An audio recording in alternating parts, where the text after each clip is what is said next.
పీకే పనిలేక తీరికస్సలు లేక తోటలో తూని గల్లే తిరిగొద్దామా ఇంచక్క అంత పొడుగెదిగాక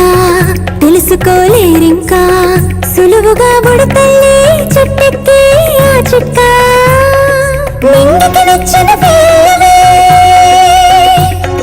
నింగికి నచ్చిన వేవే